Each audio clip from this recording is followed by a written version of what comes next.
back. Hello, hi, welcome. This is the part 3 of how to make your own DIY juggling club handle. Now, the last 2 videos I showed you how to completely destroy a club. Now I'm gonna show you how to do the same process but without destroying anything. You can still put it back together and no one will be upset at you, not even yourself.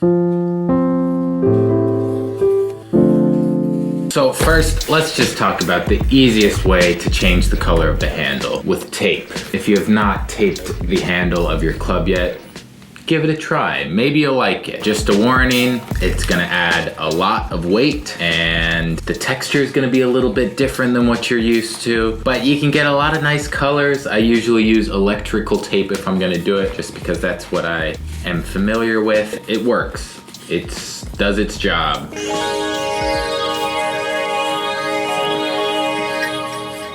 And look at that, super fast, easy, no mess. Throw the knob back on there. I'm not even gonna screw this in because this is just a demonstration, but there you go. That's how you put tape on a club. Super simple, don't really need a tutorial for that. The downside for doing something like this, obviously the weight is an issue, but a bigger issue is if you wanna take it off, there will be residue left on there. And this is a lot of tape to waste. I just did this just to show you. Tape is expensive. Don't do this. I've also covered the handle with an inner tube for like a bike tire. It really changes the weight and it's sticky. It's always a little bit sticky, but kind of fun. Maybe you're into that kind of stuff. I've also tried a balloon, like a long balloon, animal balloon. It kind of works.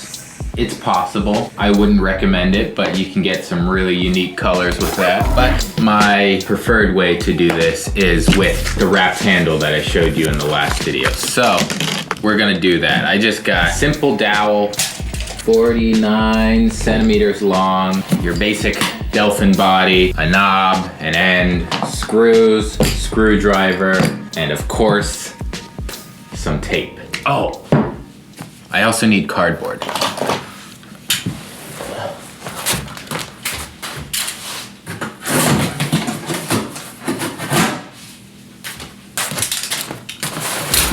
Something like this. This is fine, perfect amount. You just want it to be able to wrap around the club at least once, maybe twice.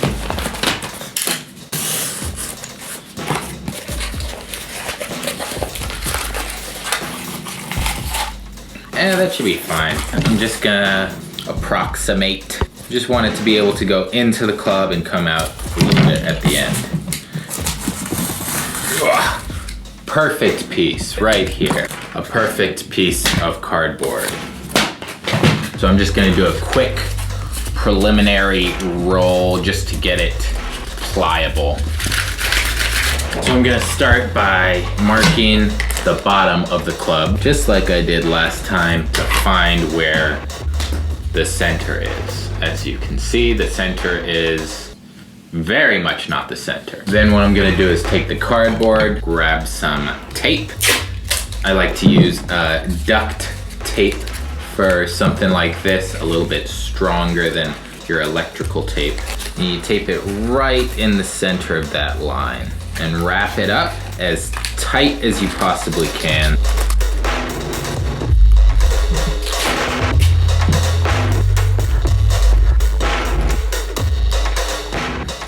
And there you have your center. How does this club fit on there? Oh yeah, that's a snug fit. Now I'm gonna throw the top back on. And now I'm gonna take the handle and tape the bottom of it to the club. You just want enough so it wraps over itself as you turn the club in. So then I'm gonna pull it really, really tight, wrap it up as good as possible. It's useful to have the tape torn already. Oh, I did not do that. And then tape it up as tight as you possibly can. And you can just go over it one more time with some duct tape. And then I like to finish it off with a little bit of electrical tape just to make it look clean. It's okay to go a little higher up on the body because this structure isn't the most secure and it might slip. And a little bit of electrical tape on the bottom. And now all that's left is the knob. And there you have it. One perfectly juggleable DIY handle club. I like this technique a lot because it's pretty adaptable for all the different types of clubs out there. I haven't actually taken apart a lot of the other brands, but I know it should work for them. It's a pretty simple concept. The weight is honestly great, but yeah, that's how you do it. Hope you liked this video. Hope it was educational. Thank you for watching.